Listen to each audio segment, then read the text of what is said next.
तो अगर अब हमें सॉल्यूशन को पहले बांट लेते हैं, कल हमने वैसे समझ लिया था वो हमारी जिंदगी में कितना हार्मफुल है, हम जिंदा ही उसी की वजह से है जब हम पढ़ने वाले हैं।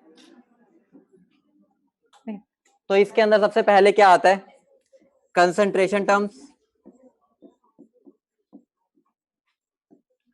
उसके बाद क्या आता है, कंपोनेंट्स, मतलब कि हमारे सॉल्यूशन में कंपोनेंट्स कौन कौन होते हैं। उसके बाद अगर मैं बात करूं यहाँ पर तो बात आ जाती है मेरे वेपर प्रेशर की। वेपर प्रेशर के बाद मेरी बात आ जाती है कोलिगेटिव प्रॉपर्टीज की सारी, ठीक है, मैं जो जो पढ़ना है उसकी बात कर रहा हूँ, कोलिगेटिव प्रॉपर्टीज। और लास्ट क्या आ जाता है, वॉन्ट ऑफ फैक्टर।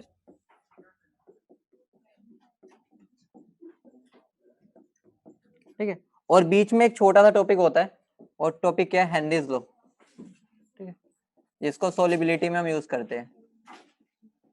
ठीक है, सोलिबिलिटी ऑफ गैसेस में काम आते हैं हमारे हेनरीज लॉ। तो हमें इन सबको इस चैप्टर में पढ़ना होता है। तो सबसे पहली बात जो अब हमें इसमें नहीं पढ़ेंगे, कंसंट्रेशन टर्म्स हम मोल कंसेप्ट में की थी, बाकी अब कईयों का हुआ नहीं, लेकिन ये बेसिक है मोलैरिटी क्या होता है। ठीक है, अब ऐसे पढ़ाऊंगा तुम्हें भी शर्म आएगी, मुझे भी, कि मोलैरिटी क्या होती है। ठीक है, एक साल से मोलैरिटी कर रहे हैं, मैं बोलूँ कि मोलैरिटी क्या होती है तो भाई शर्म आएगी मुझे भी, तुम्हें भी। ठीक है, कंपोनेंट्स भी मैंने वैसे उसमें बता रखा है, एक बार हल्का सा बता दूंगा, अगर बताना यहीं पे बता दे क्या होते हैं। एक क्या होता है, सोल्यूट, ठीक है, जो 9th में पढ़ते होते हैं। ठीक है, और एक होता है सोलवेंट। ठीक है, मुझे बता दो सोल्यूट क्या होता है, सोलवेंट क्या होता है, एक बार ज्यादा अमाउंट वाला बताओ भाई, सोल्यूट क्या होता है, सोलवेंट क्या होता है, फेज बताते हैं अगर।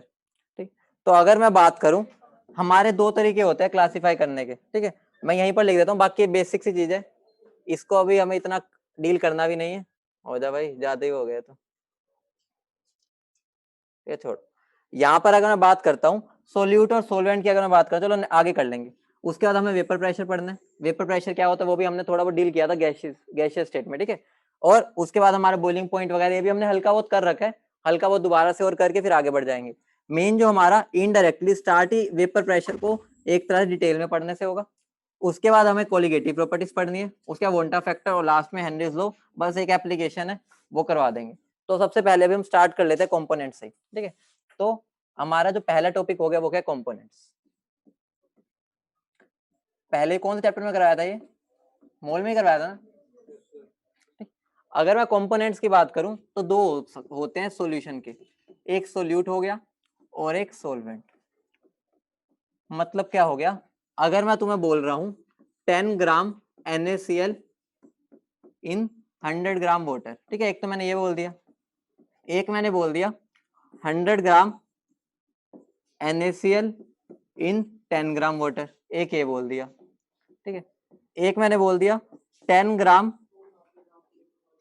इथेनॉल मतलब दारू, ठीक है, इथेनॉल इन 100 ग्राम वाटर। ठीक है, और 100 ग्राम इथेनॉल, ठीक है, यहीं से क्लियर हो जाएगा, इसमें कुछ बस समझना है, इन 10 ग्राम वाटर। और लास्ट क्या हो गया, 50 ग्राम इन 50 ग्राम, ठीक है, 50 ग्राम इथेनॉल इन 50 ग्राम वाटर। ठीक है, तो ये सारे केसेस है। मुझे एक बार बता दो सोल्यूट कौन है, सोलवेंट कौन है, सब पहले में मुझे बता दो सोल्यूट कौन है। ठीक है, तो ये मेरा क्या हो गया, सोल्यूट। ठीक है, और ये क्या हो गया मेरा, सोलवेंट। तो सोलवेंट को मैं ऐसे दिखाता हूँ, ठीक है, और सोल्यूट और सोलवेंट। ठीक, इसमें बता दो अगले में, सोल्यूट वाटर, ये लोग लग रहा है। ठीक है,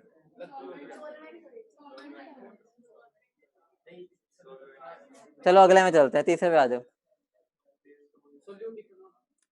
तीसरे में बता दो वाटर क्या होगा, और ये इन दोनों में इथेनॉल क्या है, सोलवेंट, और वाटर, ठीक है, और लास्ट में कुछ भी नहीं है, फिर क्या है, पैक कैसे बनाओगे, है अच्छा ज्यादा है। ठीक है, तो सबसे पहली बात, अगर मेरा सोल्यूट, ध्यान से समझना, अगर मेरा सोल्यूट सॉलिड स्टेट में, सॉलिड में, तो ध्यान रखना हमारा क्राइटेरिया क्या होता है क्लासिफिकेशन का, जो फाइनल स्टेट होती है सॉल्यूशन की, जो फाइनल स्टेट होती है सॉल्यूशन की, वो ही मेरा क्या होता है सोलवेंट। मतलब क्या हो गया, अगर मुझे बताओ नमक और पानी वाला सीन था, इसमें मैंने क्या डाला, सोलिड डाला, ठीक है, पानी के अंदर, तो यहाँ पर क्या हो रहा है 10 ग्राम NaCl है, तो ऑब्वियस सी बात है ज्यादा भी था और ये लिक्विड भी था। अब इन दोनों को जब मैंने ऐड किया तो मुझे पता है कि अगर मान लो मैंने 10 ml यहाँ पर क्या ले लिया पानी, उसके अंदर मैंने क्या डाल दिया 100 ग्राम नमक, ठीक है। तो अब देखो यहाँ पर हमें लग गया कि ये सोल्यूबल ही नहीं हुआ, लेकिन सोल्यूशन क्या होता है जब दोनों एक दूसरे में मिक्स हो जाए, तो जितना पार्ट सोल्यूबल हुआ होगा, जितना भी पार्ट हुआ होगा, उसकी स्टेट कैसी होगी, पानी की तरह। अगर पानी की तरह स्टेट होगी तो इनडायरेक्टली हमारा सोलवेंट क्या हो गया, पानी, क्योंकि फाइनल स्टेट सोल्यूशन की जो होगी वही सोलवेंट होता है। तो इस केस में भी मेरा क्या हो जाएगा, यही मेरा क्या होगा, ठीक है, ये वाला वाटर क्या होगा सोलवेंट, और ये क्या होगा मेरा सोल्यूट। मतलब जब भी तुम्हारा ऐसा सीन आ जाए तो फाइनल स्टेट जो भी सॉल्यूशन की होगी वो ही मेरा सोलवेंट होता है। मतलब इस केस में क्या हो गया पानी। अब अगले में देखो दोनों लिक्विड लिक्विड है, यहाँ पर तुम वो कंसेप्ट लगा सकते हो, जब दोनों लिक्विड आ जाए तो हम क्या कंसेप्ट लगा सकते हैं, जो मोर अमाउंट में होगा, जो मोर अमाउंट में होगा वो क्या हो जाएगा मेरा सोलवेंट, ठीक है। तो दोनों में डिफरेंस है, वहां पर अलग तरीके से देखते हैं, यहाँ पर अलग तरीके से। तो यहाँ पर हमें पता है इथेनॉल और वाटर है, ज्यादा कौन है वाटर, तो क्या हो गया सोलवेंट। इन दोनों में ज्यादा कौन है इथेनॉल, क्या आ गया सोलवेंट। अब इन दोनों में दोनों बराबर बराबर है, तो किसी को भी सोल्यूट बोलो किसी को भी सोलवेंट, वहां पर कोई फिक्स नहीं है, तुम्हारी मर्जी है, जिसको मर्जी सोल्यूट बोलो जिसको मर्जी सोलवेंट, ठीक है, समझ गए। ये पहले मोल में भी करवाया था, लेकिन आधे को चेहरे देख के ऐसा लग रहा है कि नया नया टॉपिक है ये।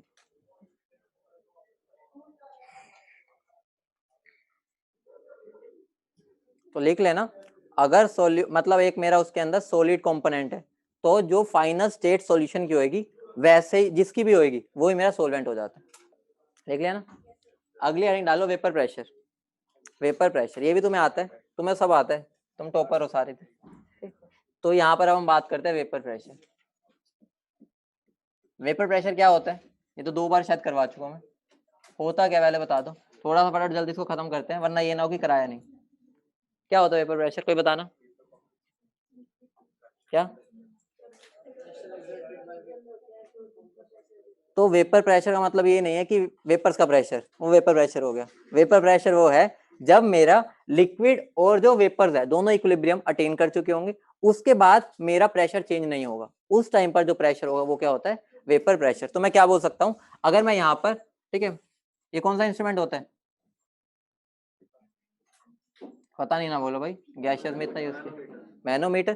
तो यहाँ पर मेरा लिक्विड है मान लो स्टार्टिंग में तो क्या होगा, अगर मैं यहाँ मरकरी भर देता हूँ, ठीक है, मरकरी अगर मैंने इसमें भर रखी है ये सारी, अब मेरे यहाँ पर धीरे धीरे क्या होगा, ठीक है, तो मैं येलो तो होले रखे तो मान लो पिंक, अब धीरे धीरे क्या ये वेपर्स बनेंगे। तो एक टाइम ऐसा आएगा धीरे धीरे, पहले तो इवेपोरेशन होगा, यहाँ पर मरकरी क्या, यहाँ पर धक्का लगे इसको, ठीक है, जैसे लोकल ट्रेन में लगता है, ये ऊपर चढ़े गए, ठीक है, तो यहाँ पर धीरे धीरे क्या ये नीचे जाता जाएगा, ये ऊपर जाता रहेगा।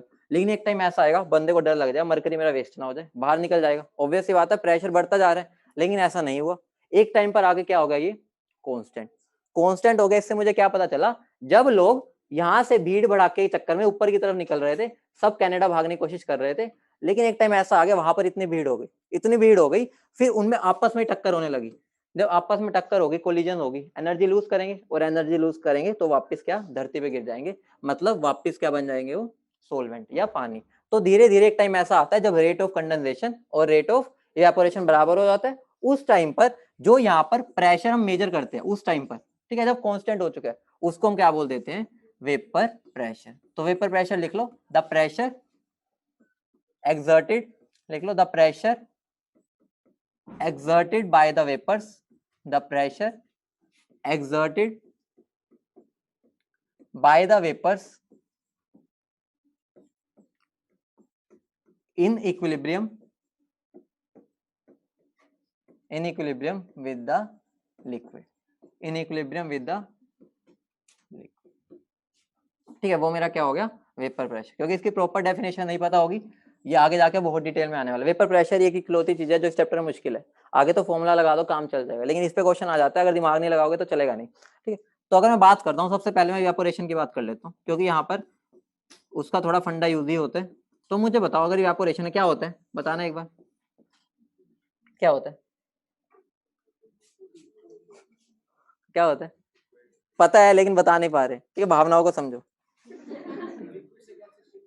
क्या मतलब कि बिलो, जब हम बिलो बॉइलिंग पॉइंट से नीचे जब वो वेपर्स बनते हैं तो उसको इवेपोरेशन, मतलब पानी गिरता है उड़ जाता है, तो वो क्या लेटेंट हीट लेके और उड़ जाता है। तो इवेपोरेशन वो तुम्हें पता है, ना कोई डेफिनेशन पूछने वाला है ना हमें, मतलब है 9th क्लास की बात है।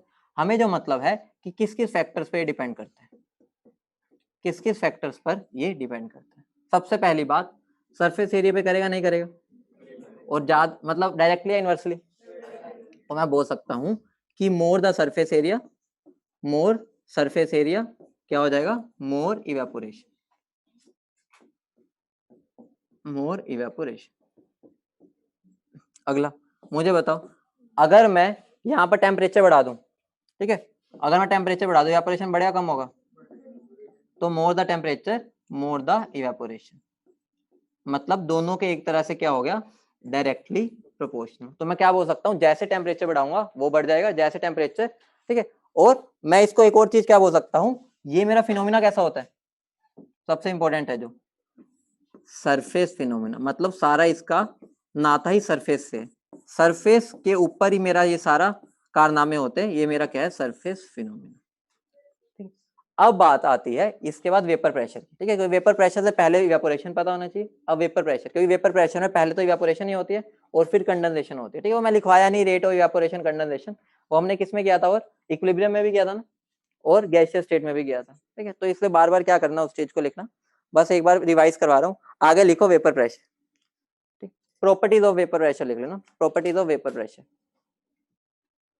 Properties of vapour pressure.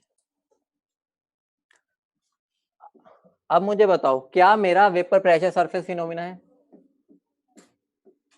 बताओ, क्या ये सरफेस फिनोमिना, अगर सरफेस फिनोमिना होता तो मैं जितना सरफेस बड़ा कर देता उतना ही मेरा वेपर प्रेशर हो जाता। तो सबसे पहली बात, वो सरफेस फिनोमिना नहीं है। रीजन क्या है, क्योंकि अगर वेपर प्रेशर सरफेस फिनोमिना होता तो इनडायरेक्टली समुद्र के ऊपर ज्यादा वेपर प्रेशर होता है as compare to glass, obvious सी बात है, लेकिन बराबर होते हैं। तो मैं क्या बोल सकता हूँ, ये सरफेस फिनोमिना नहीं है, ठीक है। अगली बात, अगर मैं बात करूं, क्या ये टेम्परेचर पर डिपेंड करेगा, क्या वेपर प्रेशर टेम्परेचर पर डिपेंड करेगा, बताओ कैसे, बोलो। इन्वर्सली कैसे हो सकता है, अगर मैं टेम्परेचर बढ़ाता हूँ, ऑब्वियस सी बात है, ज्यादा से ज्यादा मॉलिक्यूल्स क्या हवा में जाएंगे, तो ज्यादा से ज्यादा अगर उसमें जाएंगे तो इनडायरेक्टली मैं क्या बोल सकता हूँ, टेम्परेचर पर ये डिपेंड करता है, टेम्परेचर डिपेंडेंट। कैसे डिपेंड करता है, कैसे डिपेंड करेगा, क्लोसियस क्लैपेरॉन इक्वेशन से, ठीक है। तो मैं क्या बोल सकता हूँ, अगर मेरा एक एक्स लिक्विड है, वो मेरा इक्विलिब्रियम में एक्स गैस के, ठीक है, तो मेरी इक्वेशन क्या होती है, मैं क्या बोल सकता हूँ, dp by dt is equal to p, और यहाँ पर क्या आ जाएगा, delta H by T square. इसको अगर मैं इंटीग्रेट कर देता हूं तो क्या बन जाएगा, ठीक है, क्या लिख सकता हूं यहाँ पर मैं, ऊपर क्या आ जाएगा, log p2 by p1 which is equal to, ऊपर क्या आ जाएगा, डेल्टा एच बाई 2.303 r, यहाँ क्या आ जाएगा, 1 by t1 minus 1 by t2, ठीक है। ये p क्या है, वेपर प्रेशर। अब बात है, तुम्हें ये किसके जैसी इक्वेशन दिख रही है, जो हम कौन सी नाम, क्या नाम होता था उसका, वन टॉप इक्वेशन, जो हम उसमें पढ़ते हैं, ठीक है। तो वहां पर से ये कैसे बन गई, कोई सोच सकता कैसे हुआ होगा, ये कारनामा बिल्कुल वैसी है, बस यहाँ पे प्रेशर आ गया उसकी जगह, कैसे आ सकता है, कोई सोच सकता है, बताओ, मुझे बताओ, के इक्विलिब्रियम अगर मैं इस रिएक्शन के लिखना चाहूँ क्या आएगा,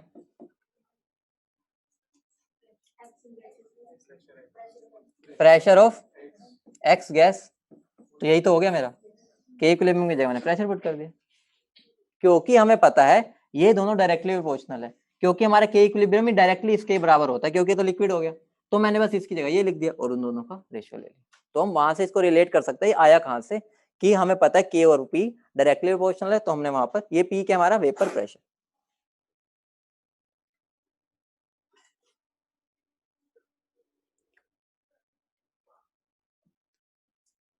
अगला बताओ, क्या ये शेप और साइज पर डिपेंड करता है, आंसर है शेप और साइज पर भी डिपेंड नहीं करेगा, शेप और साइज पर डिपेंड नहीं करेगा, क्योंकि जितनी तेज इवेपोरेशन हो जाएगा उतनी तेज कंडेंसेशन भी हो जाएगा। अगर जितनी स्पीड से वो बढ़ा सरफेस एरिया बढ़ाने पे, उतनी स्पीड से कंडेंसेशन भी बढ़ गया, तो जिसकी वजह से मेरा वेपर प्रेशर पे कोई इफेक्ट नहीं आएगा। क्योंकि होता क्या है, पहले अगर मैंने बड़ा कंटेनर ले लिया, वेपर बनेंगे, जितने ज्यादा वेपर बनेंगे उतने ज्यादा कंडेंसेशन के भी चांस हो जाएंगे, तो नेट इफेक्ट क्या हो जाएगा, 0। तो कोई इफेक्ट नहीं पड़ता इसका। अगला लिख लो, फोर्थ फैक्टर, सबसे सिंपल वाला। अगर हम बोले कि जो मेरा वेपर प्रेशर होता है, ऑब्वियस सी बात है, कभी भी अगर मैं तुम्हें वेपर प्रेशर देता हूँ, क्या मैं वहां पर लिख के देता हूँ ये 100 ग्राम का, ये 20 ग्राम का, ये 30 ग्राम का, ये वाटर, बस मैं लिख देता हूँ वाटर का, ये क्या बोल देता हूँ, ये इथेनॉल का है, ये किसका, बेंजीन का। तो ये क्या हो गया, ये किस पर डिपेंड कर रहा है, नेचर ऑफ सब्सटेंस। तो लिख लो अगला, depends on nature of liquid, depends on nature of liquid, depends on nature of liquid. तो ये लिख लिया ना सारा, क्योंकि बेसिक चल रहा है, मेन तो स्टार्ट होगा वेपर प्रेशर, जो भी हम आगे स्टार्ट करेंगे, ठीक है, राउल्ट्स लॉ से एक तरह से। अगर मैं अगला लिखूं बॉइलिंग पॉइंट, बॉइलिंग पॉइंट क्या होता है, बताना क्या होता है, जहां पर हमारा पानी बॉईल हो जाता है, वो टेम्परेचर जहां पर वेपर प्रेशर किसके इक्वल हो जाता है, एक्सटर्नल प्रेशर। मतलब क्या हो गया, जैसे मैंने पहले ही बता रखा है, जो भूलक्कड़ है, गजनी है, वो सुन ले, ठीक है। तो यहाँ पर क्या होगा, स्टार्टिंग में मान लो इसका प्रेशर है 0.1 atm, ठीक है, और मेरा एक्सटर्नल प्रेशर कितना होता है, अगर मैं नॉर्मल बात करूं 1 atm, तो मुझे पता है कि भाई इसके बस का तो इतना ही है, इतने ही मार्क्स ला सकता है, लेकिन उसको एक तक पहुंचना है। तो मैं भैया डंडा लगाऊंगा उसके, डंडा मतलब इनडायरेक्टली मुझे यहाँ पर उसको एनर्जी देनी पड़ेगी, ताकि ज्यादा से ज्यादा मॉलिक्यूल जागे और ऊपर की तरफ जाए, क्योंकि जितने ज्यादा जाएंगे ऊपर, उतना ही मेरा उम्मीद होगी कि मैं 1 atm को अचीव कर पाऊँ। तो अगर मैं टेम्परेचर बढ़ाऊंगा, तो वही मेरे पास एक सोर्स है जिसकी हेल्प से मैं मॉलिक्यूल्स को जगा सकता हूँ, उनकी काइनेटिक एनर्जी बढ़ा सकता हूँ। अगर वो जागेंगे, काइनेटिक एनर्जी बढ़ेगी, तो ज्यादा से ज्यादा मॉलिक्यूल्स कहाँ जाएंगे, हवा में। जितने ज्यादा जाएंगे उतने ज्यादा चांस हो गए कि मेरा जो फाइनल प्रेशर है वो क्या हो पाएगा, 1 atm। अब बात है, मुझे इनको कितना टेम्परेचर देना पड़ा कि वो 0.1 से 1 atm तक पहुंच पाए, क्योंकि 0.1 तो नेचुरली भी आ सकता है, वेपर प्रेशर है, लेकिन मुझे वहां उनको 1 atm तक पहुंचाना था। तो मुझे उनको कितना टेम्परेचर देना पड़ा यहाँ तक पहुंचने के लिए, वो क्या होता है, मेरा बॉइलिंग पॉइंट। ठीक है, तो लिख लो बॉइलिंग पॉइंट क्या, the temperature at which vapour pressure of liquid, the temperature at which vapour pressure of liquid becomes equal to the external pressure, becomes equal to the external pressure। अब मुझे बताओ, दो type का होता है ना ये, एक नॉर्मल वाला और एक स्टैंडर्ड। नॉर्मल क्या होता है और स्टैंडर्ड क्या होता है, फटाफट बता दो यार, क्योंकि हमें इसको जल्दी निकालना है। पहले तो मैं सोचा ना कराऊं, लेकिन जब मैंने पहले पार्ट में तुम्हारी शक्लें देखी तो मुझे तरस आ गया, इसलिए मैंने बता दिया। ठीक है, तो नॉर्मल क्या होगा, जब मेरा एक्सटर्नल प्रेशर क्या होगा 1 atm, और स्टैंडर्ड क्या होता है, जब मेरा एक्सटर्नल प्रेशर हो 1 बार। मतलब जब मुझे अपनी औकात 1 बार तक लेके आनी है, तो वो मेरा स्टैंडर्ड हो गया। अगर मुझे 1 atm तक लानी है, तो हम उसको नॉर्मल बोल रहे हैं। ठीक है, तो मतलब मेरा फाइनल एम क्या है कि मुझे 720 में 720 लानी है। ठीक है, तो वो मेरा क्या हो गया, वहां तक पहुंचने के लिए मुझे कितनी मेहनत करनी पड़ेगी। ठीक है, मेहनत तुम्हारी यहाँ पर टेम्परेचर करवाता है, तुम्हारे तो भाई घर वाले कराते हैं डंडे मार के। अब मुझे बताओ, फैक्टर्स अफेक्टिंग बॉइलिंग पॉइंट किस किस पर करेगा, अपने बताओ एक बार सोच के। फैक्टर्स अफेक्टिंग बॉइलिंग पॉइंट, अब हम इसके फैक्टर की बात करते हैं। अब देखो, मान लो मैं तो भाई बिना मतलब पढ़ने वाला बच्चा तो हूं नहीं, तो मेरा प्रेशर अभी 0.1 atm ही है। ठीक है, अब मैंने तुम्हें बोला यहाँ पर कि मुझे पहले 1 atm तक पहुंचना है। मतलब हम बोलते हैं ना भाई, तेरे 100 नंबर आए भाई, तू 200 तक पहुंच, बहुत बढ़िया। जब वो 200 पे आएगा, हम उसको कहेंगे भाई 400 तक पहुंच। तो यहाँ पर मेरा 0.1 atm है, पहले मैं उसको कहूंगा भाई तू 1 atm तक पहुंच, तो मुझे हीट करना पड़ेगा। मान लो मुझे T1 हीट करना पड़ा, जैसे वो यहाँ पर पहुंचा, मैंने कहा भाई तुझे तो 2 atm तक पहुंचना है, यू कैन डू इट। तो अब यहाँ पर ऑब्वियस सी बात है, मुझे उसको ज्यादा मेहनत देनी पड़ेगी या इनडायरेक्टली ज्यादा हीट देनी पड़ेगी। तो ज्यादा हीट दूंगा तो मेरे ज्यादा इनडायरेक्टली क्या होगा, 2 atm तक पहुंचने के चांसेस होंगे। तो इनडायरेक्टली जब मैंने बाहर का एक्सटर्नल प्रेशर को बढ़ा दिया, एक्सटर्नल प्रेशर, तो मेरा जो T2 हो गया वो बड़ा नहीं बढ़ा, बड़ा ऑब्वियस सी बात है, क्योंकि अब मुझे ज्यादा टेम्परेचर देना पड़ा 2 atm तक पहुंचने के लिए। तो मैं बोल सकता हूँ एक्सटर्नल प्रेशर जैसे जैसे मैं बढ़ाता हूँ, मेरा बॉइलिंग पॉइंट क्या हो जाता है, इंक्रीज। तो ये क्या हो गया, एक फैक्टर जिस पर डिपेंड करता है मेरा बॉइलिंग पॉइंट। तो लिखो बॉइलिंग पॉइंट को हम कैसे इंक्रीज कर सकते हैं, बाहर के प्रेशर को बढ़ा दो। भाई अब तो तुझे 720 लाने पड़ेंगे, जो मर्जी कर ले, तो प्रेशर बढ़ गया तो उसका बॉइलिंग पॉइंट भी बढ़ गया।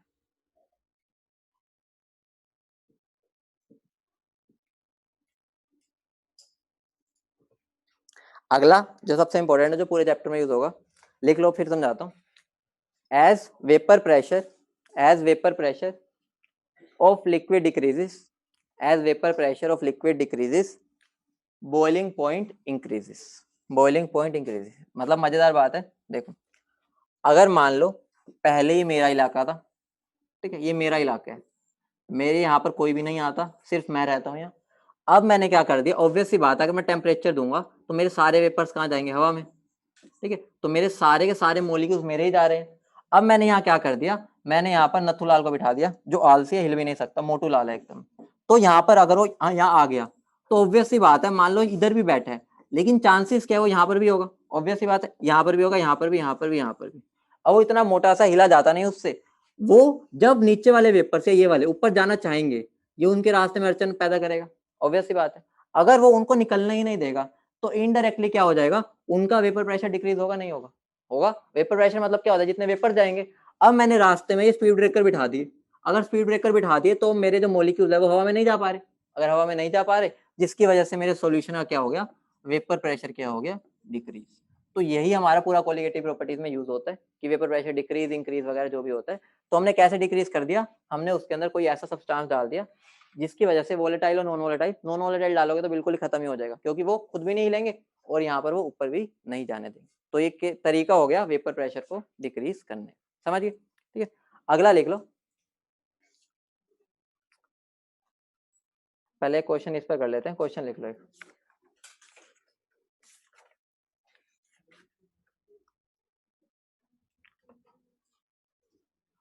बोलो question. The normal boiling point, the normal boiling point of water, the normal boiling point of water is 373 Kelvin, is 373 Kelvin.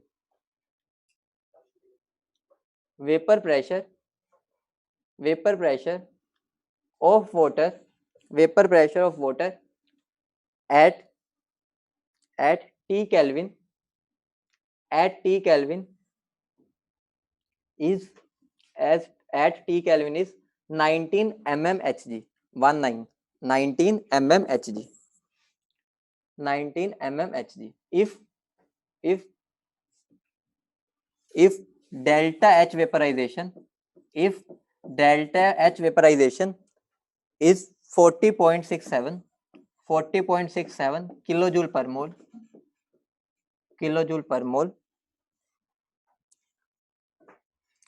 find the temperature, find the temperature T, find the temperature T.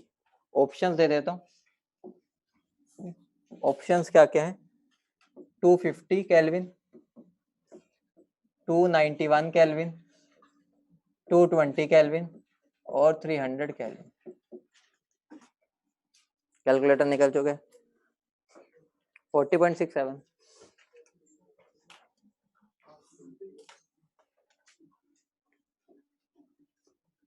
ये ना सोचना इस पे question नहीं आता, ऐसी values वाला भी आ जाता है, तो कोशिश करो कि कैलकुलेटर ना यूज करो, फायदा रहेगा, क्योंकि ऐसा नहीं ऐसे क्वेश्चन आते हैं, तुम्हें पता नीट के प्रीवियस ईयर में ऐसे आते हैं क्वेश्चंस।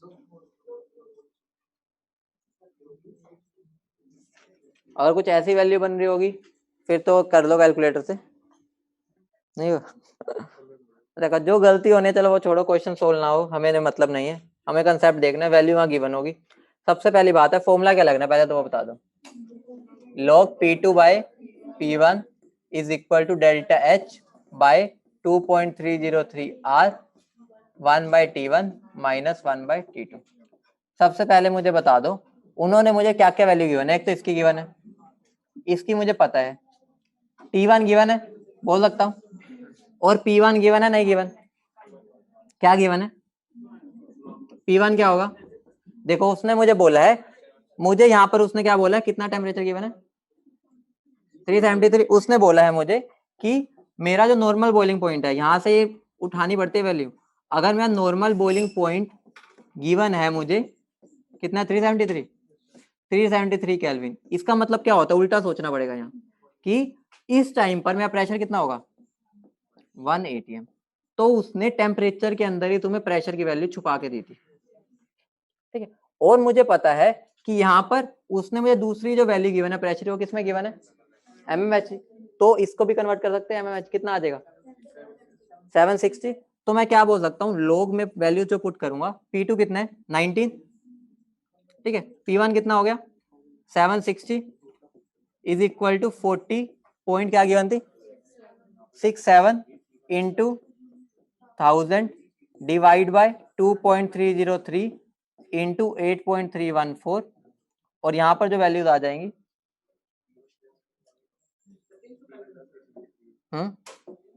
290 एग्जैक्ट, तो बाकी तो अगर मैं यहाँ पर अब अंदर क्या पुट करूंगा 1/T1, T1 कितना है 373 माइनस 1/, ठीक है। जो भी सोल्व करके मैं बता रहा हूँ T2 शायद 291 के अराउंड आएगा, कोई दिक्कत नहीं, सोल्व नहीं हुआ, ये वैल्यू सही पुट करनी थी, एग्जाम में इसकी वैल्यू तुम्हें पहले ही दे देगा कि इसकी वैल्यू ये है, ठीक है, तो वहां से तुम निकाल लोगे। बस तुमने यहाँ पर नई चीज क्या सीखनी थी, नॉर्मल बॉइलिंग पॉइंट अगर गिवन है तो इनडायरेक्टली वो मुझे 1 atm का हिंट दे रहे, ठीक है, ठीक है। तो वो वाली बात को हाईलाइट कर लेना, वो बहुत बार सॉल्यूशन चैप्टर में ऐसे छुपा के देता है प्रेशर की वैल्यू, अगर वो स्टैंडर्ड बोल देता तो 1 बार आ जाता।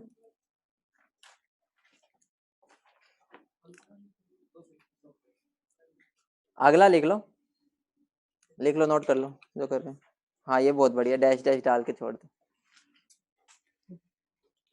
अगली वैल्यू लिख लो, अगला टॉपिक लिख लो, calculation of vapour pressure of a solution, calculation of vapour pressure of a solution, calculation of vapour pressure of a solution. देखो सबसे पहले ये यहाँ से क्लासिफाई करते हैं, अगर मुझे सबसे पहले vapour pressure of a solution की बात करनी है, vapour pressure of a solution, यहाँ पर मेरा मसीहा कौन होता है, कोई बताएगा कौन है मसीहा इधर, राउल्ट्स लॉ, राउल्ट्स लॉ को पहले मुझे समझना होगा अगर मुझे vapour pressure of a solution बताना है, ठीक है, उसका मसीहा कौन है राउल्ट्स। अब ध्यान से समझना, यहाँ पर पहले हम इसको क्लासिफाई करेंगे तभी आगे जाके क्लियरिटी आएगी कंसेप्ट की।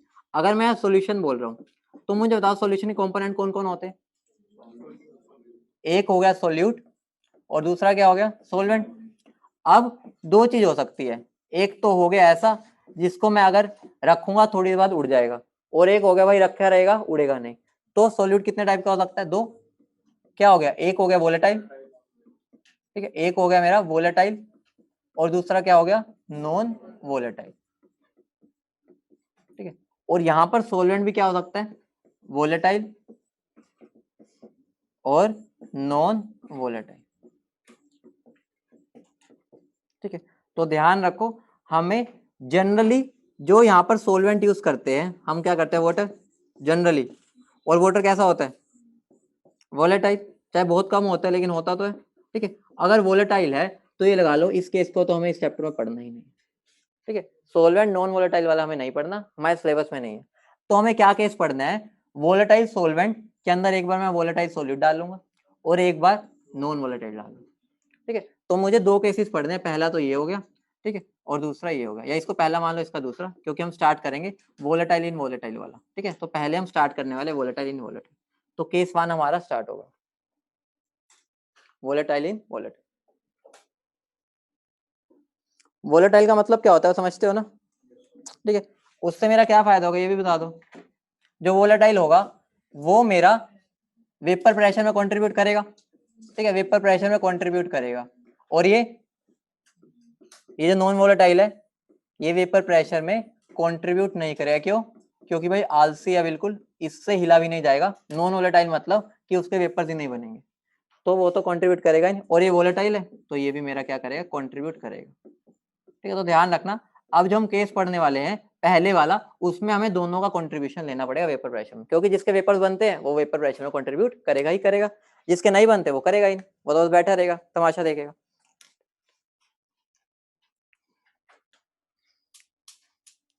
तो हेडिंग पहले डाल लेना, ये केस पढ़ने से पहले राउल्स लॉ क्या होता है, ठीक है, क्योंकि मेन तो वही है ना। तो हेडिंग डालो राउल्स लॉ। सबने लिख लिया ये बोर्ड वाला, सबने? अगली हेडिंग डालो राउल्स लॉ।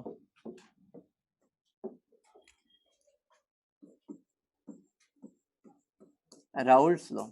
तो तुम मुझे एक बात बताओ, अगर मैं तुम्हें बोलता हूँ कि अगर एक मेरा सॉल्यूशन है, कुछ भी मान लो सॉल्यूशन है, अगर जैसे तुमने मान लो बोतल ही खोली, ठीक है, कोल्ड ड्रिंक की बोतल खोली, तो हम जब एकदम खोलते हैं वो एकदम फिस करके बाहर आती है, तो हम उससे क्या अंदाजा लगाते हैं कि इसके अंदर पक्का ज्यादा गैस रही होगी तभी वो बाहर आ रही है। तो राउल्स लॉ मतलब हेनरी लॉ और ये लगभग सेम ही होते हैं। हमारा मेन मोटिव क्या है, ये मुझे क्या बताएगा, ठीक है, ये मुझे ये बताएगा राउल्स लॉ कि मेरे अगर मान लो एक सॉल्यूशन है, सॉल्यूशन के अंदर ए भी हो सकता है और बी भी हो सकता है, ठीक है, ए भी हो सकता है और बी भी हो सकता है। अगर मुझे बताना है कि ए का पार्शियल प्रेशर कितना होगा, तो मुझे अच्छे से पता है जितना उसका मोल फ्रैक्शन उसमें ज्यादा होगा उतना उसका वेपर प्रेशर ज्यादा होगा। तो मैं क्या बोल सकता हूँ, वेपर प्रेशर ऑफ जो ए होगा वो डायरेक्टली प्रोपोर्शनल होगा उसके मोल फ्रैक्शन के। ऑब्वियस सी बात है, जितना ज्यादा उसका कंट्रीब्यूशन होगा यहाँ, उतना ही ज्यादा वो वेपर प्रेशर में कंट्रीब्यूट करेगा। अब अगर मैं इसको हटाता हूँ, मेरा एक कांस्टेंट आ जाएगा, वो क्या हो जाएगा, पी नोट ए। तो मेरा एक रिलेशन बन गया, P A is equal to P nought A into X ए।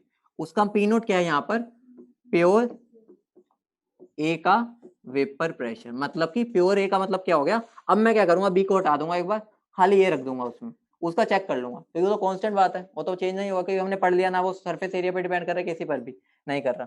तो मुझे पता है, अगर अब मुझे ये वाली वैल्यू हमेशा गिवन होगी, ये मुझे पता होगा, निकाल सकता हूँ, तो मैं उसका पार्शियल प्रेशर यहाँ पर निकाल सकता हूँ। अगर मैं सिमिलरली निकालना चाहूँ पीबी का, कितना हो जाएगा, P nought B into X B, ठीक है। अब मुझे पता है डाल्टन्स लॉ क्या कहता है, अकॉर्डिंग टू डाल्टन्स लॉ क्या बोलते हैं, अगर दोनों रिएक्ट नहीं कर रहे, ऑब्वियस सी बात है नहीं कर रही है, ठीक है, अकॉर्डिंग टू डाल्टन्स लॉ मुझे क्या बोलता है, जो टोटल प्रेशर होता है वो क्या होता है, pressure of A plus pressure of B, मतलब जो गैस वाले।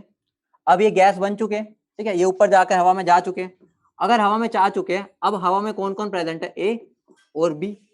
तो अगर मुझे टोटल प्रेशर निकालना है तो दोनों को क्या करना पड़ेगा, ऐड, सिंपली डेल्टन्स लॉ ये तो कहता था कि बस दोनों के प्रेशर को ऐड कर दो, क्या बन जाएगा, P nought A into X A plus P nought B into X B. तो मेरा जो सबसे इंपॉर्टेंट फॉर्मूला बना वो ये है, total pressure is equal to P nought A X A plus P nought B X B. इस पर ही हमारा ये लगा लो कि आज का लेक्चर तो इसी पर ही जाना है जब हम वेपर प्रेशर स्टार्ट करेंगे, ठीक है। ये कंडीशन क्या होगी पहले ये भी, अगर हम बोलना चाहूँ तो दोनों यहाँ पर क्या होंगे, वोलेटाइल होंगे ना, ठीक है। अगर दोनों वोलेटाइल होंगे तो ही कंट्रीब्यूट कर पाएंगे, अगर नहीं होते तो कंट्रीब्यूट ना कर पाते। कशिश टेस्ट तो नेक्स्ट वीक है ना, नेक्स्ट वीक। तो ये वोलेटाइल होने चाहिए, अगर यहाँ पर मैं जिसकी भी बात कर रहा हूँ। तो डेफिनेशन तो क्या है लिखने, ठीक है, अब तुम्हारा डेफिनेशन से कोई लेना देना नहीं है, मतलब मेन हमारे ये था, राउल्स तो ये बोलते हैं। तो केस 1 बना के लिख लो, वैसे मैंने यहीं पर करवा दिया, केस 1 लिख लो, व्हेन, फर्स्ट स्लाइड दिखाऊं, क्या था फर्स्ट में, 25 पे पहुंच, नहीं मेरी नहीं है 25। तो केस 1 लिख लो। तो हमारा अब से स्टार्ट हो रहा है बेसिकली तो चैप्टर, क्योंकि क्वेश्चन जो आते हैं वो यहीं से आते हैं, और कंसेप्चुअल क्वेश्चन है, बाकी अगर फॉर्मूला बेस्ड आते हैं तो कोलिगेटिव प्रॉपर्टी से आते हैं। तो केस 1 क्या है, when both components are, when both components are volatile, when both components are volatile, और ब्रैकेट में लिख लेना आइडियल बाइनरी सॉल्यूशन, और ये हम आइडियल केस की बात कर रहे हैं, आइडियल बाइनरी सॉल्यूशन। आइडियल का मतलब क्या हो गया कि उनका कोई बातचीत नहीं है, सब एक दूसरे से अनजान है। अगर अनजान होते हैं तो हमें अच्छे से पता है, अनजान अगर होंगे तो मेरी जो टोटल वॉल्यूम होगी वो V1 प्लस V2 हो सकती है। अगर नॉन आइडियल होता फिर ये V1 प्लस V2 नहीं हो सकती, ठीक है। तो यहाँ पर मैं ये चीज लगा पाऊंगा, वरना ना लगा पाता। और बाइनरी क्या होता है, मतलब कि दो कंपोनेंट्स है और दोनों आपस में मिसिबल है, ठीक है। तो मैं बोल सकता हूँ दो कंपोनेंट्स है और दोनों आपस में क्या, कंप्लीटली मिसिबल, ठीक है, और दोनों क्या है, कंप्लीटली मिसिबल है। मिसिबल मतलब एक दूसरे में घुलने मिलने वाले लोग हैं, ठीक है, इंटरेक्ट नहीं कर रहे, मतलब मिक्सिंग हो रही है उनमें, ठीक है। तो अगर मैं बात करता हूँ तो मैं डायरेक्टली यहाँ पर ऐसे, ठीक है, फटाफट एक बार बना लेना, यहाँ पर मेरा कौन है, ए, ठीक है, जब कलरफुल पेन वगैरह है तो यूटिलाइज कर लेते हैं। ठीक ठीक है, इसके अंदर कौन है, ये वाला मेरा कौन हो गया ए, और जो ग्रीन वाला है ये कौन हो गया मेरा बी। अब जब ये ऊपर जाएगा वेपर्स बनाएगा, ठीक है, अगर ये यहाँ पर क्लोज कंटेनर वेपर्स बनाएगा तो वेपर्स में क्या होगा, ठीक है, ये वाला पार्ट ग्रीन वाला भी आ गया और ऑरेंज वाला भी आ गया, तो मैं क्या बोल सकता हूँ, यहाँ पर दोनों के वेपर्स आएंगे। तो हमें जब इसका यहाँ का वेपर प्रेशर निकालना है पी टोटल, तो उसमें किस किस के इक्वल हो जाएगा वो, तो प्रेशर जो टोटल होगा वो किसके इक्वल होगा, P nought A X A plus P nought B into X B. ठीक है, इतनी बात क्लियर है। अब अगर मुझे ठीक है, कई बार ग्राफ बनाने होते हैं, तो ग्राफ बनाने में हम क्या करेंगे, पी टोटल किसके इक्वल हो जाएगा, P nought A X A plus P nought B X, इसको क्या लिख दूंगा 1 माइनस एक्स। अगर मैं इसको सोल्व करता हूं क्या बन जाएगा, पी नोट बी प्लस क्या बन जाएगा, P nought A minus P nought B into X, यही बनेगा ना। ठीक है, तो प्रेशर टोटल का मेरा फॉर्मूला क्या बन गया, एक्स ए, सॉरी यहाँ क्या आ जाएगा एक्स ए। अगर सिमिलरली मैं दूसरे की वैल्यू पुट करता हूँ, ठीक है, सिमिलरली अगर मैं दूसरे की वैल्यू पुट करता हूँ तो मेरा क्या बन जाएगा, यहाँ पर पी टोटल किसके इक्वल आ जाएगा, P nought A plus P nought B minus P nought A into X B. अगर मैं सिमिलरली एक्स बी की टर्म्स में लिखना चाहूँ तो ये बन जाएगा। ठीक है, तो मैंने दोबारा कैलकुलेट नहीं किया, यहीं से हमने निकाल लिया। अब हम इसको एक बार ग्राफिकली बना के देखते हैं। पहले मुझे बताओ, अगर मैं सिंपल राउल्ट स्लो पर जाऊं ए के लिए राउल्ट स्लो पर जा रहा हूं, उसका क्या होता है, पी क्या होता है, P nought A into x से होता है। तो अगर मैं ग्राफ बनाता हूं एक्स वर्सेस प्रेशर, तो मुझे बताओ जैसे जैसे इसकी वैल्यू बढ़ेगी, पी बढ़ रहा है लीनियरली, तो कैसा बन जाएगा, ठीक है, एक टाइम पर क्या हो जाएगा, वो अपने मैक्सिमम में पहुंच जाऊंगा, उसको क्या बोल देंगे, पी नोट ए। ठीक है, और यहाँ पर उसकी मोल फ्रैक्शन कितनी हो जाएगी, 1। ठीक है, ये तो सिंपल के लिए हो गया। अब देखो, अगर मैं इसके लिए ग्राफ बनाना चाहता हूँ, इसके लिए, ठीक है, तो अगर मैं इसका ग्राफ बनाना चाहूँ, वो इंटरेस्टिंग है, मतलब उसको समझना ज्यादा जरूरी है, रट्टा नहीं मारना, समझ के करेंगे। अगर मैं अब उसका यहाँ पर ग्राफ बनाता हूँ, कौन सा कलर, अब मान लो मैं इसका ग्राफ बना रहा हूँ, तो ये मेरा ग्राफ बनेगा। तो यहाँ पर हम एक के अंदर ही दोनों को शो कर देते हैं। ठीक, तो यहाँ पर मेरा क्या आ जाता है, प्रेशर पी ए आ जाता है, उधर क्या आ जाता है, पी बी। ठीक है, एक में ही दोनों को शो कर देते हैं। यहाँ पर मैं क्या मान लूंगा, यहाँ पर प्योर ए है। अगर प्योर ए है, ठीक है, इसको थोड़ा सा और मिनिमाइज कर दो, इसको ऊपर कर दें ये वाला, तो ऊपर वाला नोट कर लेना भी, ठीक है, अब ये समझ लो पहले। अगर अब मैं यहाँ पर बताना चाहूँ ये प्योर ए हो गया, तो इसका मतलब यहाँ पे मोल फ्रैक्शन ऑफ ए कितना होगा, 1, और मोल फ्रैक्शन ऑफ बी कितना होगा, क्योंकि भाई सारा का सारा यहाँ ए प्रेजेंट है। अब अगर मैं दूसरी तरफ बढ़ता हूँ, ठीक है, अगर मैं यहाँ पर बढ़ता हूँ, यहाँ पर कौन प्रेजेंट है, प्योर बी। तो यहाँ पर अगर मैं बनाना चाहूँ तो यहाँ पर एक्स बी कितना होगा, 1, और एक्स ए कितना हो जाएगा, 0।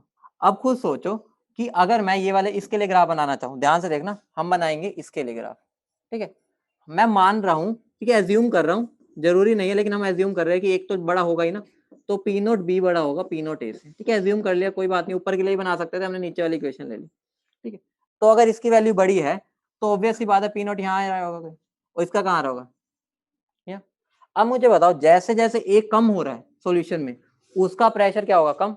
ठीक है, तो जैसे जैसे ए कम हो रहा है, धीरे धीरे उसका प्रेशर क्या हो जाएगा, कम, और इस पॉइंट पर आके तो 0 हो जाएगा, क्योंकि सारा का सारा क्या बन चुका है, बी। अब अगर मैं दूसरे के लिए बनाऊं, ठीक है, अगर मैं यहाँ पर इसके लिए बनाऊं, तो मुझे बताओ स्टार्टिंग में सारा का सारा प्रेशर इसका था, अकेले की बात कर रहा हूँ, जैसे जैसे बी कम होता जाएगा, क्योंकि यहाँ पे मैक्सिमम है, इधर की तरफ क्या हो रहा है, बी कम, तो धीरे धीरे जब ये नीचे जाएगा क्या होगा, कम, और जब सारा का सारा पूरा ए ही बचा होगा, तो वो ऑब्वियस सी बात है प्रेशर ऑफ बी क्या होगा, 0। ठीक है, तो ये किसका बन गया, ये मेरा बन गया ग्राफ प्योर ए का, एक है ना, हाँ, और ये किसका बन गया, प्योर बी का। किसकी हेल्प से बना, वही जो राउल्ट लॉ से इक्वेशन आती है। ठीक है, वो इक्वेशन भी लिखना चाहते हो तो वो यहीं पर ही लिख लो, क्या बन जाएगी equation, P is equal to P nought A X से, और यहाँ क्या बन जाएगी, P is equal to P nought B into X B. ठीक है, अब जो सबसे इंपॉर्टेंट बात तो अब आनी है, वो इंपॉर्टेंट बात क्या है, अगर अब मैं यहाँ पर क्या करूँ, अब मुझे पता ना टोटल प्रेशर, तो टोटल प्रेशर इसकी हेल्प से बनेगा। मुझे बताओ अगर यहाँ पर इसकी वैल्यू 0 कर दूं, ठीक है, 0 मतलब क्या हो गया, सारा का सारा ये है, तो मेरा पीटी किसके इक्वल हो जाएगा, पी नॉट है। तो मैं यहाँ पर ये किस टाइप का ग्राफ बन गया, y is equal to C, P भी अगर बड़ा है पी ए से, प्लस एम एक्स, ये बन गया, ठीक है। तो मैं स्टार्ट किससे कर देता हूँ, इसको 0 बोल दिया तो ये पी ए बन गया। अगर ये पी ए बन गया उसके बाद ये क्या है, इंटरसेप्ट के साथ आगे बढ़ रहे हैं, ठीक है, तो मेरा ग्राफ कैसा बन जाएगा, तो ये मेरा ग्राफ किसका बन गया, ये मेरा ग्राफ बन गया पी टोटल का। तो पी टोटल किसके इक्वल है, या तो ऐसे लिख लो, या तुम अगर नॉर्मली भी लिखना चाहते हो तो लिख सकते हो P nought A X A plus P nought B X B. बनाया हमने यहीं से, लेकिन मैंने ओरिजिनल इक्वेशन लिख दी, ठीक है। तो ये पूरा ग्राफ बन गया हमारा इस सिस्टम के लिए, और इसको रट्टा नहीं मारना, समझ के करोगे तो इस पे तभी आगे क्वेश्चंस कर पाओगे।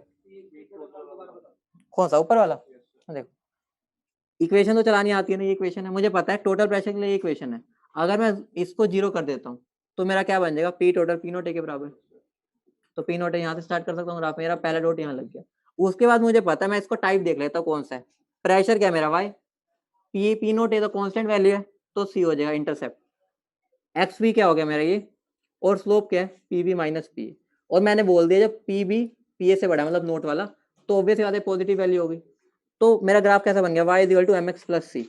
Y equal to M X plus C का ग्राफ कैसा बनता है, ठीक है। तो बस यहाँ से स्टार्ट हुआ, धीरे धीरे यहाँ पर आके जुड़ेगा, क्योंकि ऑब्वियस सी बात है एक टाइम ऐसा आएगा कि सारा बी अब कंट्रीब्यूट करेगा, तो हमने वो कर दिया, ठीक है। अगर मैं यहाँ पे 1 वैल्यू पुट कर देता हूँ इसकी, क्या बन जाएगा, पी नोट ए से पी नोट ए कैंसिल, सारा पी नोट भी बन गया, वो बन गया, ठीक है। वहीं क्यों जुड़ा, वहां पे इसकी वैल्यू 1 पुट कर दो, एक बार 0 पुट कर दो, वो बन गया। तो यहाँ पे तुम ऐसा वो देख रहे हो ना, इनडायरेक्टली हमने इस ग्राफ और इस ग्राफ से ये ग्राफ बना है ना।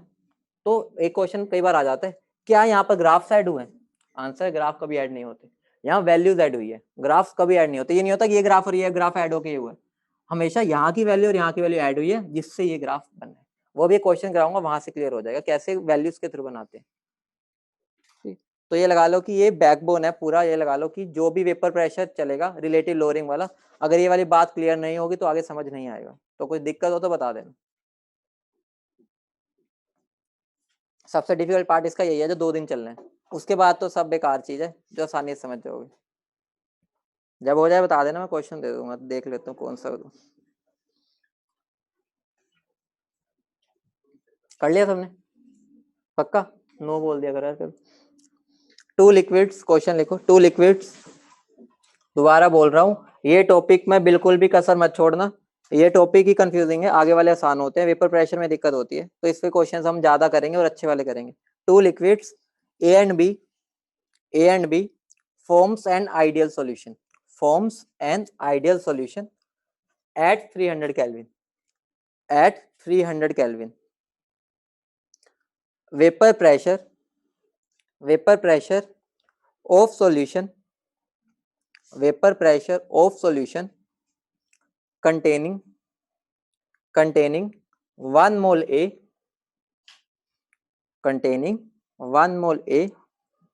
and 3 mole B is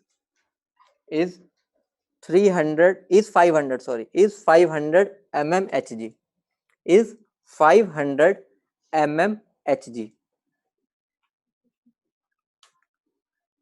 full stop. At the same temperature, if 1 mole B is further added, the vapor pressure of solution increases by 10 mmHg, Find P naught A and P naught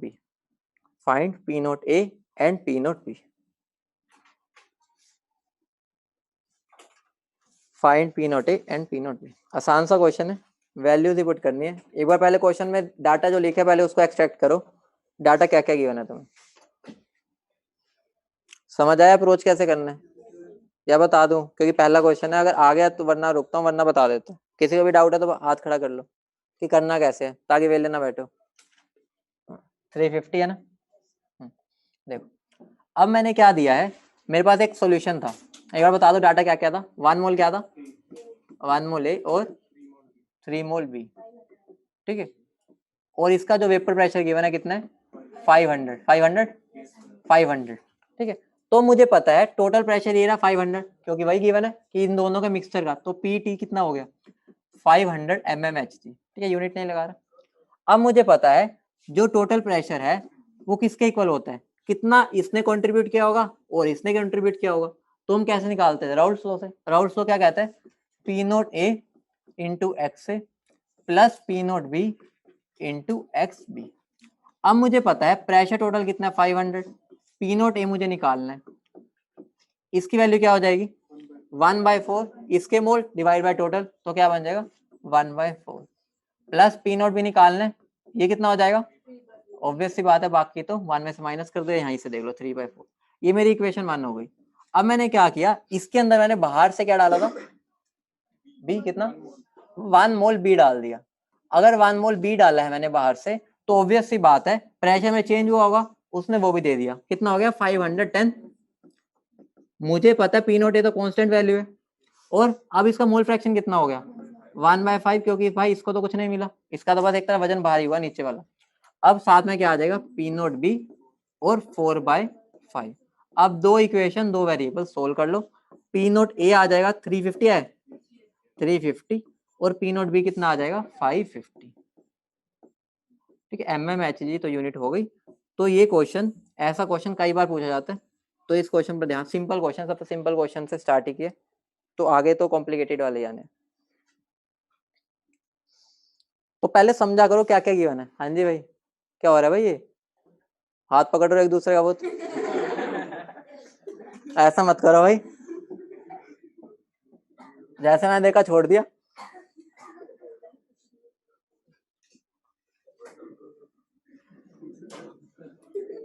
अधूरी हो गया। तो अगला question लिखो, हो गया ना ये तो सबका। अब बात ही नहीं करेगा रजनीश से वो, कि मेरी इमेज खराब कर रहे। क्वेश्चन क्या है, ग्राफ गिवन है, ठीक है। अब तुम्हें ग्राफ वाला मैंने जो बात बताई थी मैं यहाँ से क्लियर करता हूँ।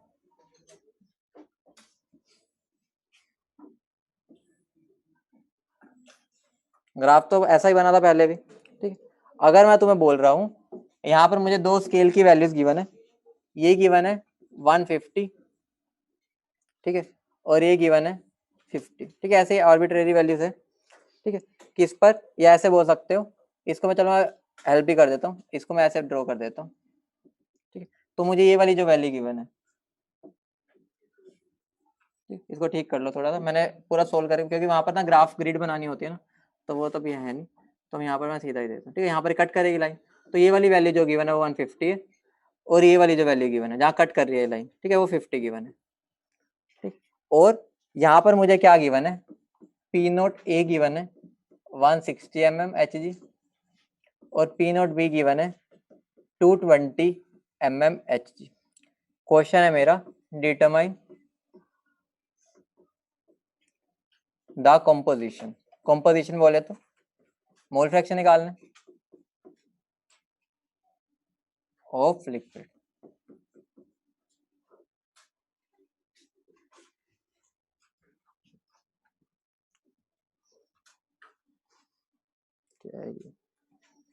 समझे क्वेश्चन क्या है,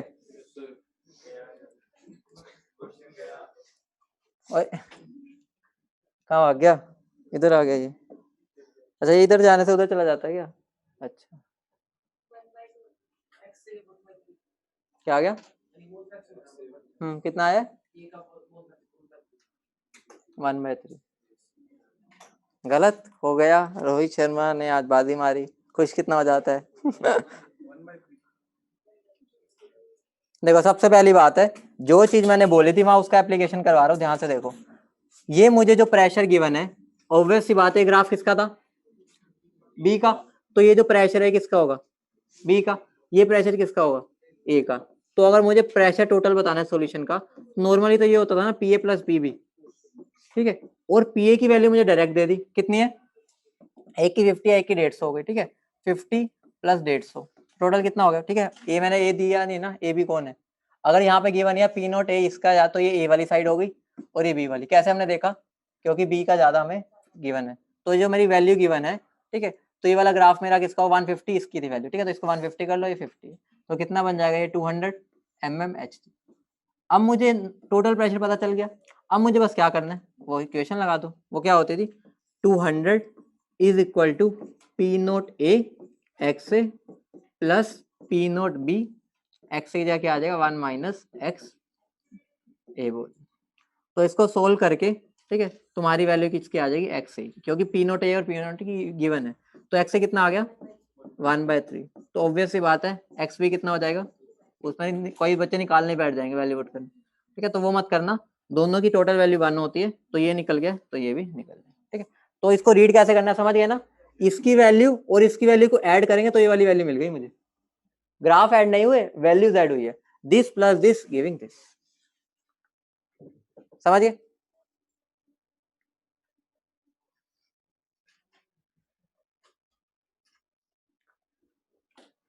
इस टॉपिक पर लास्ट क्वेश्चन बहुत सिंपल है, लेकिन देखते कईयों का दिमाग नहीं लग पाता। क्या हो गया भाई, इकट्ठे बैठ जाओ, मना नहीं कर रहा। मुझे देखे जा रहे हो, घूर रहे हो कि सर आपने गलत किया। अरे देखो, सुन लो भाई, जिसको अभी ऑनलाइन वाले जिसने बोला, अभी देखो ध्यान से, मुझे उसने बोला है पी ए और पी बी गिवन है। कैसे मुझे पता है, देखो कभी भी अगर मैं यहाँ पर एक ग्राफ बनाता हूँ, मान लो एक ग्राफ ये बना, एक ग्राफ ये, अगर मुझे ये वैल्यू निकालनी है तो मेरे को ये वाली वैल्यू और ये वाली वैल्यू को ऐड करना होगा, क्योंकि सब एक ही लाइन पे आ रहे हैं, ठीक है। तो इस मोल फ्रैक्शन पर मुझे इसकी वैल्यू पता है, इसकी वैल्यू भी पता है, तो इसकी क्या हो जाएगी, दिस प्लस दिस। तो हमने दोनों को ऐड किया तो वहां से ये निकल गया, और ये लाइन किसकी होती है, पी टोटल की। पी टोटल निकल गया, उसके बाद बस मैंने ये वाली इक्वेशन लगा दी, P nought A X A plus P nought B X, ठीक है। तो इन दोनों की वैल्यू का सम इसके बराबर होता है, ठीक है। माइनस माइनस ना करने लग जाना, बस उन दोनों को ऐड करना होता है। लास्ट क्वेश्चन इस पर लिख लो, वेपर प्रेशर ऑफ सॉल्यूशन, ठीक है, 6 प्लस 1.5 का बी। निकालना क्या है, vapour pressure of pure A at the same temperature, ठीक है। टेम्परेचर तो कांस्टेंट होना चाहिए, अगर नहीं भी लिख रहा तो वही बात है, कांस्टेंट है, वैसे लिखा हुआ मिलेगा।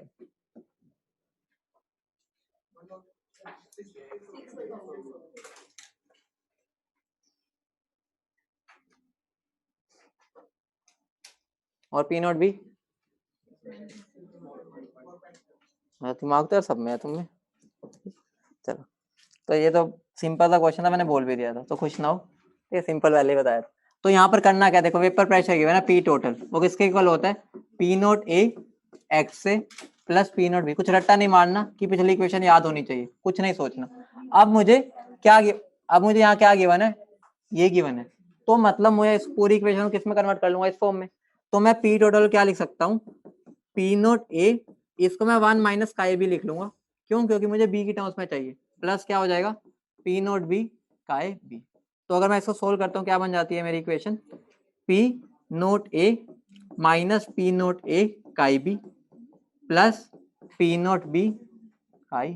तो मैं इसको रीअरेंज कर लिया, अब क्या बन जाएगा, P nought A plus P nought B minus P nought A into chi B. तो दोनों को कंपेयर कर लो, बस आंसर मिल जाएगा, ठीक है। आई वही इक्वेशन है, लेकिन मैं बस ये बोल रहा था रट्टा नहीं मारना कि इक्वेशन होती है। तो इसको और इसको कंपेयर करूंगा, क्या बन जाएगा, इसकी वैल्यू 6, और इसको कंपेयर करूंगा तो किसकी वैल्यू आ जाएगी, P nought B minus P nought A is equal to 1.5। P nought A की वैल्यू कितनी आ गई, 6, तो पी नोट बी कितना हो गया, 7.5, ठीक है। तो ये सबसे सिंपल मतलब क्वेश्चन था, बस इसको कंपेयर करना था दोनों इक्वेशंस को।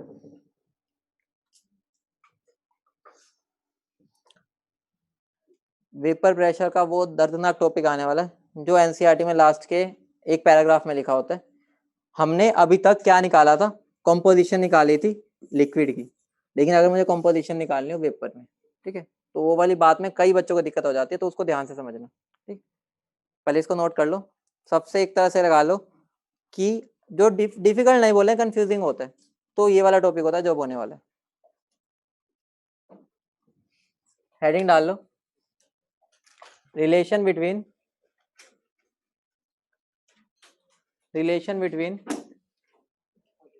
मोल fraction, relation between mole fraction in the solution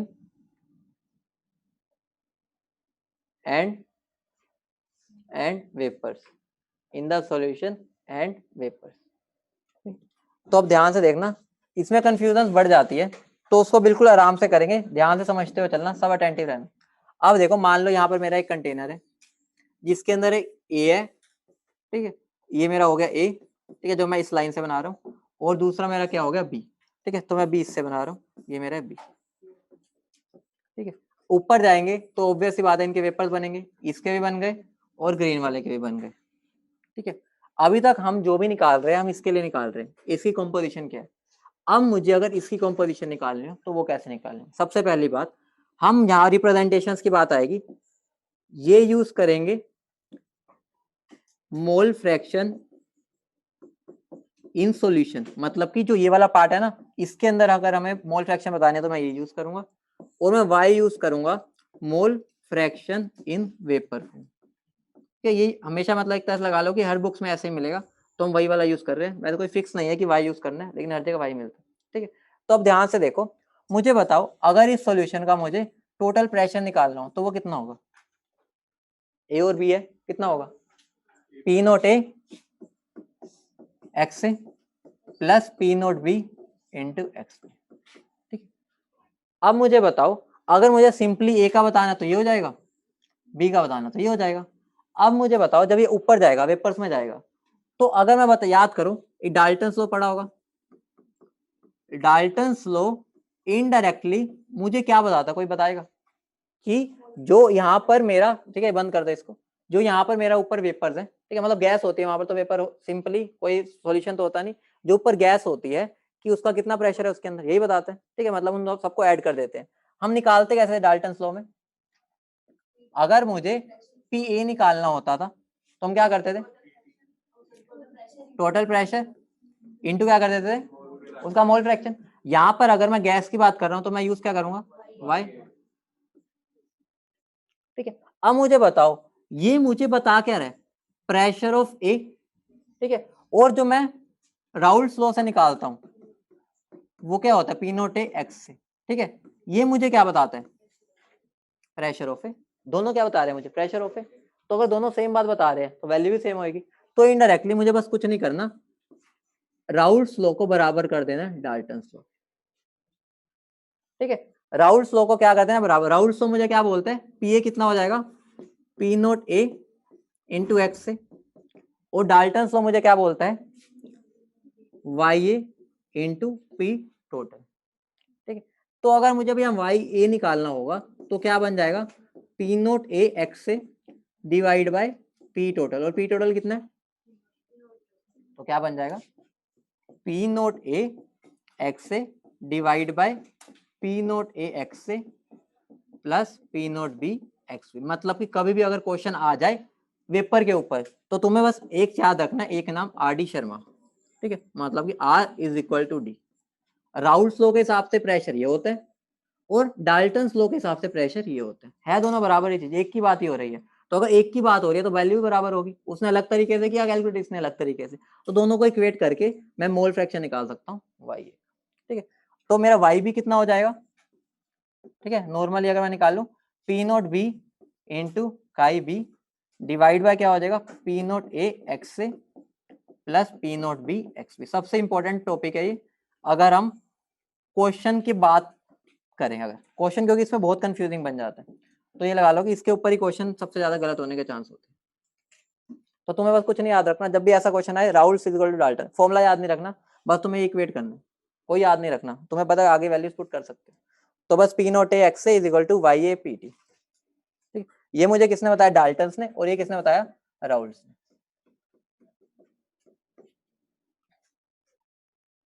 ठीक है। चलो आप नेक्स्ट कर देते हैं। क्वेश्चन क्या है,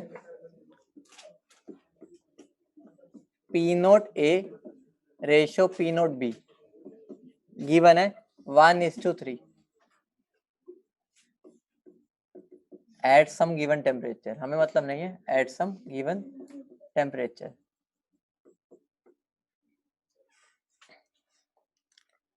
assuming ideal behavior, assuming ideal behavior, the ratio of, assuming ideal behavior, the ratio of mole fraction, the ratio of mole fraction of A and B in vapor phase is 4:3, is 4:3, मतलब वो ratio given है 4:3। then the mole fraction of B, then the mole fraction of B in the solution will be, चार option है, 1/5, 2/5, 4/5 और 1/4। Formula याद भी नहीं है तो कोई बात नहीं, हमें तो बना भी सकते हैं, लेकिन यहाँ पर उसकी भी जरूरत नहीं पड़ेगी। अगर मैं यहाँ पर देखो, यहीं पर दिखा देता हूँ, इसमें मैंने वाई ए निकाल लिया, वाई बी निकाल लिया, मुझे उन दोनों का रेशियो गिवन है, तो अगर मैं रेशियो निकालूं तो क्या बनेगा, Y A by Y B, वो किसके इक्वल हो जाएगा, पी नोट ए एक्स से डिवाइड बाय क्या हो जाएगा, P nought B X B, क्योंकि डिनोमिनेटर तो क्या हो जाएगा, कैंसल आउट। अब मुझे इसका रेशियो गिवन है, इसका रेशियो भी गिवन है, तो यहाँ पर इसका रेशियो आ जाएगा। अगर इसका रेशियो आ जाए, क्या आ जाएगा, क्या आया बताना, 4:1 आया, मतलब क्या हो गया, रेशियो क्या आ गया 4:1, तो इनडायरेक्टली उसको 4x ले लो, नीचे वाले को x, तो आंसर क्या हो जाएगा 1/5। ठीक है, तो इसकी वैल्यू क्या आ जाएगी, क्या हमारे यहाँ पर इसकी आई है ना, काई ए बाई काई बी, कितना आया 4:1। तो अगर मुझे मोल फ्रैक्शन ऑफ ए निकालना है तो कितना हो जाएगा 4/5, और मोल फ्रैक्शन ऑफ बी निकालना है तो कितना हो जाएगा 1/5। 4 डिवाइड बाई इन दोनों का सम, 1 डिवाइड बाई इन दोनों का सम, ये जैसे हमने काइनेटिक्स में भी किया ही था वही।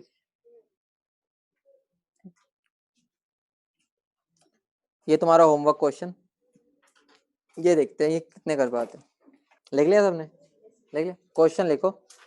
Eight 90 degree Celsius, at 90 degree Celsius the vapor pressure of toluene, the vapor pressure of toluene is 400 torr, is 400 torr, and that of xylene, and that of xylene is 150 torr, is 150 torr. What is the composition, what is the composition of liquid mixture, what is the composition of liquid mixture which boils at 90 degree Celsius, which boils at 90 degree Celsius when pressure was 0.5 atm, when pressure was 0.5 atm. What is the composition, what is the composition of vapor phase, what is the composition of vapor phase। तो ये तुम्हारा homework question है, अभी try कर लो, 2-3 minute तो है, हो जाए तो बढ़िया, बाकी इसको कल डिस्कस करेंगे।